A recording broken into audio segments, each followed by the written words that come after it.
In Monster Hunter Wilds, there are a bunch of attack increasing skills that you can slot into your decorations both for your weapon slots and for your armor slots, including those that are baked into the armor sets themselves, and of course your talismans to round it all out. When it comes to the efficacy and utility of these skills, the mileage does vary, and then there's also the economy of slotting them in, whether they're a max level 3 skill or a max level 5 skill, and what level of decoration they take up as well. And even before any of that, what do they do? How do they work? How do you activate them? Not all of the descriptions for these skills are very good, sometimes vague at best, and that's what I'm here for, baby. Let's break them all down and discuss their applications. Do keep in mind that I play with a setting turning off the damage coefficient, showing the same true raw attack values for all weapon types, making them much easier to directly compare, and also truly understanding how skills may be directly impacting your attack value. If it says attack up +3, you will see it going up by 3. I highly recommend you play without the damage coefficient. The first most obvious skill, and quite possibly the very worst by all counts, is the straight up attack boost skill, increasing your raw attack with up to 5 levels of it, taking up your weapon decoration slots. These are very high value and are taken up by skills like critical boost, critical eye, power prolonger, really useful stuff that you're not going to see on armor skills, nor will you be able to slot them in there. Provided the weapon itself doesn't have any levels of attack boost, to get to level 5 you're going to need to take up at least 2 of your slots. A level 3 for 3 levels and a level 2 for 2. At all 5 levels you're going to get attack plus 4% and then another 9 added on top of it. Most of your end game rarity 8 weapons are around 200, 220, can be a bit higher if you're using Artian with good rolls, but around there. On a 220 attack weapon like I've got here, that's 8.8 plus a bonus 9, which the game is rounding down here to 17, but let's call it 18 for the sake of it. The upside to attack boost is that it is not dependent on any other criteria to activate it, and it's a constant flat attack increase. The downside is it isn't much of an increase, especially when you compare it to other stuff, and is taking up 2 out of your 3 most valuable decoration slots, kind of bricking your weapon for that attack increase. It's not bad in and of itself to use it, it's just that nearly everything is better. Offensive Guard is a skill that takes up your weapon decoration slots, goes up to max level 3, and can be maxed out with just one level 3 decoration or a level 2 and level 1. It provides a temporary increase in your attack power after executing a perfectly timed guard, but that isn't quite accurate because it doesn't need to be a perfect guard, it just needs to be a little bit before the monster's attack. While active, it increases your attack by 15% for around 11 seconds. The skill effect can also constantly be re-upped, be replenished, each time you execute what the game's referring to here as a perfect timed guard. That's absolutely amazing. It's a huge attack boost, which you can only use with blocking weapons that can activate a perfect guard, so it doesn't work on weapons that can parry like longsword or switch axe. It has to have a block.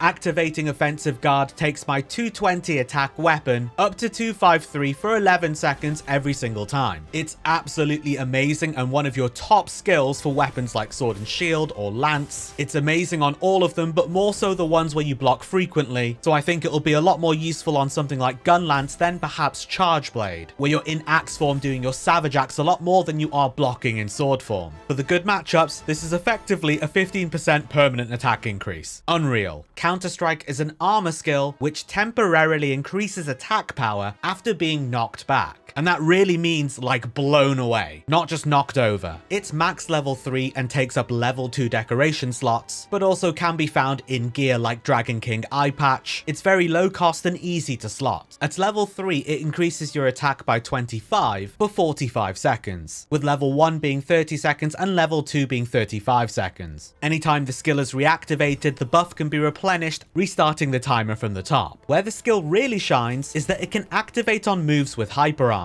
such as the Greatsword's Tackle or the Switch Axe's Full Release Slash, giving you the massive 25 attack boost for a huge 45-second duration, which you can keep topping up whenever. This is a really powerful skill. It is weapon dependent and more useful for those with those hyper armor abilities, but even on anything else, just get whacked once and you're good for 45 seconds. Adrenaline Rush is an armor skill that goes up to level 5, costing level 3 decos for 1 level apiece, making it a very high value skill which temporarily increases attack power after executing a perfect timed evade, just as a monster attacks. The buff lasts for 30 seconds regardless of level, and you'll notice that each level is adding an additional flat 5 attack, with no larger payoff for getting to level 5 adding plus 10 or 15 for example. This is another awesome attack increasing skill. Plus 30 attack for 30 seconds, just for dodge rolling or sidestepping with any weapon. But of course the perfect evades with dual blades and the discerning dodge with bow were absolutely made for this skill. The buff's duration cannot be refreshed by landing another perfect timed evade whilst the skill is active, but that doesn't really matter because once it's over you can just do a perfect dodge once more and start the 30 seconds buff up again. Actively dodging is something you kind of should be doing anyhow, depending on which weapon you're using, particularly so when you know you've got Adrenaline Rush equipped. With iframing weapons like dual blades, longsword or bow, I would treat this as a permanent plus 30 attack boost. Very powerful. Burst is another armor skill going up to 5 levels, costing a level 3 decoration, making it one of the high value skills. It has 2 levels of activation, the primary smaller activation upon first landing a hit, and the secondary activation after landing 5 consecutive hits within the short time frame of each hit that you're allocated. This is 3 seconds for most weapons. You're mostly concerned with the secondary true activation after the 5 hits. At level 5 for most weapons, after 5 hits you get plus 18 raw attack and 140 elemental attack. The 5 hits can be done in quick succession with no internal cooldown in between them, and all small rapid hits count, such as Charge Blade, Savage Axe swings, or Sword and Shield's Charged Chop. It's really easy to activate fully. Plus 18 attack is a pretty significant boost. What's really nice about Burst as well is that it's quite front loaded in that the early levels of it are very useful too. Just one level is plus 8 raw attack for 5 hits, with 2 levels giving you plus 10, which you can very easily get out of an upgraded talisman that you've just chucked onto your build. It does work best with the Guardian Ebony Odegarin armor set bonus, Burst Boost 2, extending the duration that you can get the 5 consecutive hits in by an additional 2 seconds per hit, and giving you a bonus 10 attack on top of the 18. But just looking at it from the skills perspective outside of the armor set bonuses, it's still really good, whether you want all 5 levels of it or just 1 or 2 levels. The values are slightly tweaked for different weapons like dual blades and greatsword and the ranged weapons, but outside of the ranged weapons they are similar enough. This is a top tier skill that most endgame builds will have 1 or 2 levels of at least. Peak Performance is a quite simple one. It's an armor skill that goes up to level 5 and takes up level 2 decoration slots. It increases your attack when your health is full, and it has to be absolutely full with no recoverable red HP. In the current iteration of Wilds with the skills that we have available, I don't think this is very viable. It takes just a sniff of standing in fire or blocking an attack with any kind of damage behind it to take off a little bit of HP, put you into the recoverable red HP or deal some chip damage. It was so good in World because we had the health regen lifesteal augmentation on weapons. We don't have that in Wilds, not yet at least. I could see it maybe working with Hasten Recovery, potentially Decimator on the Guardian Arkveld set as well, but I only truly see it viable with Hunting Horns with health regen echo bubbles, something to easily and consistently top you back up to full HP. For now, as things stand, I don't think it's worth socketing in compared to the other attack skills that we do have available. And plus 20 attack for all 5 levels for being on full HP, it isn't anywhere near high enough. Resentment is the inverse of Peak Performance, an armor skill that goes up to 5 levels, but takes up level 2 decoration slots, which increases your attack when you have recoverable damage, the red portion of the health gauge, active. Also very simple to understand, but much easier to activate than Peak Performance, for the reasons that Peak Performance is kind of tricky to keep active all the time. You do take damage by standing in fire, by getting poisoned, by blocking hits and taking chip damage. That's actually one of the best ways to activate it and one of the best weapon types to take it with, those that can block. The more the weapon is in the thick of it exchanging blows with the monster, like Lance, Gun Lance, Sword and Shield, the better Resentment is going to be as a matchup. It does have linear flat scaling on each level of plus 5 attack, with no additional weighting upon hitting level 5, so it may be worth taking a couple of levels if you don't want to devote all 5, to just slap onto your build and get additional attack out. You can also get bonus damage with the new Udra set bonus Bad Blood, so that's something to explore if you're interested as well. Agitator is an armor skill that goes up to level 5, taking level 3 decoration, so another high value skill, which increases attack power and affinity when large monsters become enraged, which is something that happens regularly for an extended period each and every hunt. Whilst you don't have 100% uptime because monsters aren't permanently enraged, and the attack boost isn't the highest, you do also get affinity out of this, which is definitely something to consider. And whilst the attack increase between levels has a linear scaling of +4, affinity does increase exponentially. I'm very mindful of staying on attack for these skill overviews, that's what it's all about. But here with Agitator, you can't separate them, they do come together. So it does need to be taken into consideration. This is a fantastic option to spec into, and although it's an expensive skill with level 3 decorations, there are various armor pieces that just slap on 2 levels of Agitator, no fuss. The Blangonga and Guardian Fulgur and Janath pieces come to mind, and it's a very passive bonus. It'll automatically trigger when the monster's enraged, you don't need to do anything. Not only that, but the boost is irrespective of your weapon choice. Whether you're playing Greatsword, one of the ranged weapons, or dual blades, it's 20 attack and 15% affinity. Pretty solid, you can't really go wrong.